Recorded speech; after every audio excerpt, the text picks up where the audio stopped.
monster next door. The afternoon sun was warm, but Max felt a shiver run down his spine.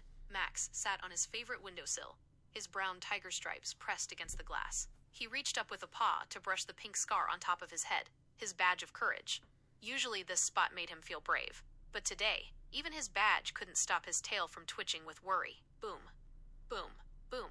The ground shook. A moving truck had just left the house next door, and in the garden stood a monster. It was huge. It had a head the size of a watermelon, a chest like a barrel, and a mouth that looked like a cave full of jagged rocks. It wore a collar with sharp silver spikes that glittered in the sun. "Did you see it?" chirped a blue jay, landing safely high in the oak tree. "It's a beast. It's going to eat the whole neighborhood. Stay away," squeaked a squirrel, scrambling up the fence. "It's got eyes like fire." Max pressed his folded ears flat against his head. He watched the monster stomp through the grass. Thud, thud, thud. It let out a sound that wasn't a meow, and wasn't a purr. It was a low, rumbling growl that rattled the fence. Rourke! Max knew he should stay inside.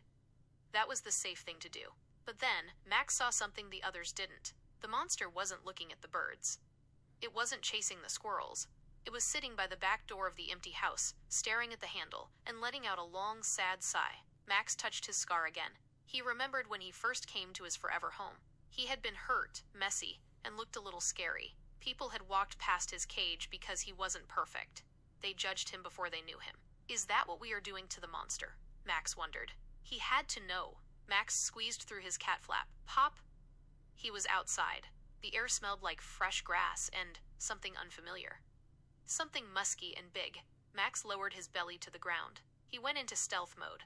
Using his brown mackerel stripes to blend into the shadows of the flower bed, he crept toward the fence. Swish. Step. Pause. He reached the gap in the wooden fence. His heart hammered against his ribs like a trapped moth. Thump, thump, thump, thump, thump. He peeked through. The monster was right there. Up close, it was even bigger.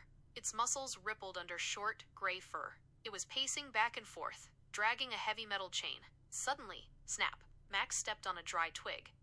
The sound echoed like a gunshot. The monster stopped pacing. It spun around. Its giant, heavy head lowered. Two dark eyes locked onto Max through the fence gap. Max froze. He wanted to run. Every instinct screamed, "Flee!" But Max remembered his badge of courage. He stood his ground. He puffed out his chest, trying to look bigger than a small tabby cat. The monster charged. Rumble, rumble, rumble! Max squeezed his eyes shut, bracing for a bite. Squeak! Max opened one eye. The monster hadn't bitten him. The monster had pressed a bright yellow rubber chicken against the fence. Woo oof, the monster said softly. Max blinked. The giant beast wasn't snarling.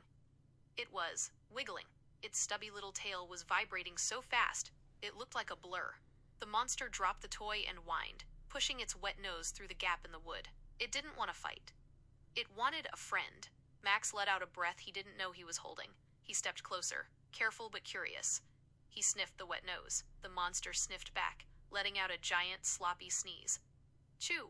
Max jumped, but then he did something he hadn't done all day. He purred. You're not a monster, Max whispered, rubbing his cheek against the fence post. You're just lonely. The dog, whose name tag read Tiny, licked Max's ear with a tongue the size of a ham sandwich. That evening, as the sun went down, the blue jay and the squirrel watched in shock. There, in the garden, the terrifying beast was asleep on the grass, and sitting right on top of his head, guarding him like a king, was Max. Max washed his paws, looking at his new friend. He realized that the blue jay was wrong. The squirrel was wrong. Sometimes, the things that look the scariest on the outside have the biggest hearts on the inside. You just have to be brave enough to look. Moral of the story: don't judge a book or a neighbor by